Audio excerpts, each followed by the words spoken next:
Breaking: Nigeria is battling two pandemics. Good day everyone, welcome back to our channel. This is latest Niger news. If you're meeting our channel for the first time, you are highly welcome. Please do well to subscribe, like and share, and kindly help us click on the bell icon as well, so that each time or each day we upload a new video, you will be notified. Thank you so much as you do so. So today I have a news before me and I'll be reading from the text. It says, Nigeria is mourning as we are currently battling more than one pandemic, COVID-19 and corruption.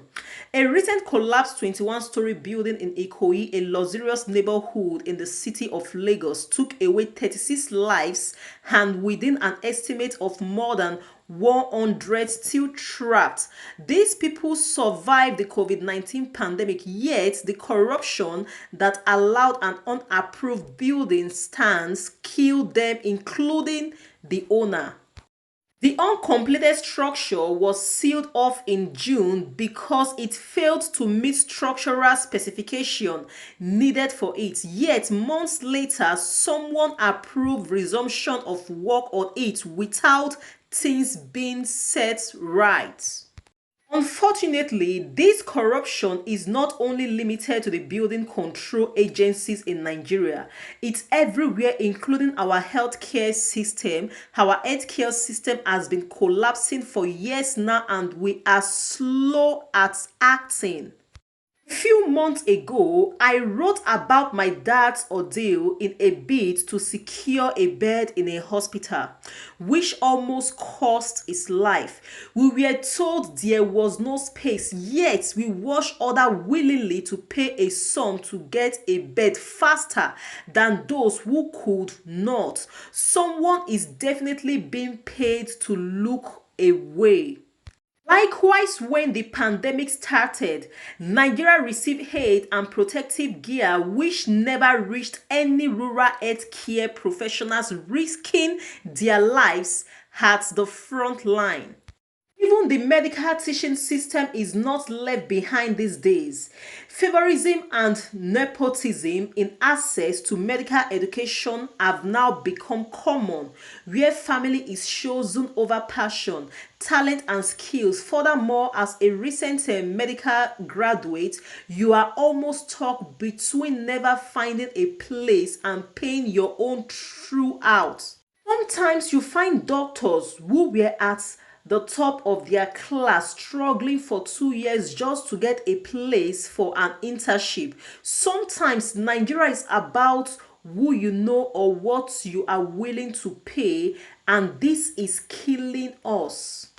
Nigeria is now 149 on the Transparency International 2020 Corruption Perception Index, making it the second most corrupt country in West Africa. Clearly, corruption has worsened over the years. Transparency International reported that 1 in 5 people have had to pay a bribe in a bid to access medical care. This shows that the thin line between life and death in our health sector is corruption. Amplifies inequities, and the majority of people living in the rural community today are more than the receiving end. It sometimes means a death sentence for those who can't pay their way through. This needs to stop. However, corruption in the health sector is not only about bribes. Every time funds or resources acquired for a particular purpose are diverted, it stops essential health service from getting to the right person. This is corruption. Every time a rural child is forced to lose a tooth due to lack of dental facility. This is corruption. Every time the hope of a child is dashed due to inability to access education. This is corruption. Every time health workers are owed salaries for work done despite risking their lives on a daily basis. This is corruption. We need to kill it before it takes more lives, and it's all over our responsibilities. We are quick to first point hands to our leaders when it comes to corruption, but leaders are raised in homes and built by system. There is no secret weapon to fighting corruption, but it definitely starts with us. It is our individual responsibilities to stop this pandemic called corruption. Families must begin to educate and train children to refuse to practice in corrupt practices. Family has a crucial role to play in ethic behaviors. Children tend to partly model the behavior of their parents. This means that there are chances that a child will see corruption as normal if parents are indifferent to it. Let's first start holding ourselves accountable in our smallest community. From the airport, security willing to bypass a vaccine card for money, to the teachers willing to hold free books so students have to pay for it. We need to start calling this out. Thanks to technology and social media, reporting corruption is now at our fingertips. We as citizens need to also start a campaigning similar to the zero repeal note, where a banknote imitation of the country currency is printed and shared during protests to spread awareness on corruption and kick against bribery. Aim is not to pass it off as the real currency, but to create a national awareness. Healthcare professionals need to start exposing alleged corruption within our health and medical education system.